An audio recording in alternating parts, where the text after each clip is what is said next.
In today's video, I'm going to teach you how to change your Klaviyo sender email following our comprehensive guide for 2025. Whether you're managing a campaign or simply updating your contact information, ensuring your sender email is correct is vital for maintaining the trust and engagement of your audience.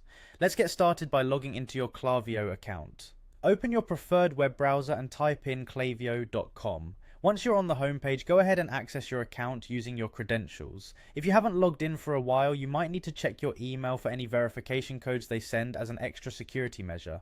Once you've successfully logged in, turn your attention to the bottom left corner of your dashboard. Here, you will see your profile icon. Click on it, and a menu will appear. From this menu, select the Settings option. Navigating this interface might feel a bit tricky if you're doing it for the first time, but don't worry. Take your time to explore the features available to you.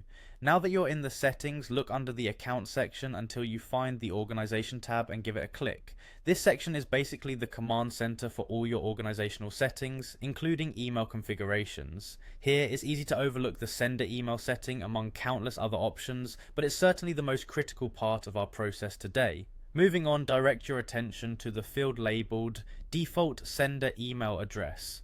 This is where the magic happens. In this field, you will see the current email address that Klaviyo uses to send out emails on your behalf. It's essential to ensure that this is always up to date and correct, especially if you've recently changed your business email or prefer communications to go out under a different email altogether. Take your time to type in the new sender email address carefully. It's a straightforward step, but attention to detail is crucial here. Make sure there are no typos, as these could lead to emails not being delivered correctly, or worse, delivery under an incorrect or unprofessional looking address. Finally, after ensuring everything is in order and the new email address is correctly entered, locate the Save button. This step secures your changes and updates the system to use the new email address from now on. This is the last but most important action. Not saving your changes means that any adjustments you've made will be lost, and you might end up needing to repeat these steps. And there you have it. Your Klaviyo account is now updated with the new sender email address, ensuring that all your communications reflect the correct source of correspondence. Feel free to return to this process anytime you need an update. Thanks for watching, and happy emailing.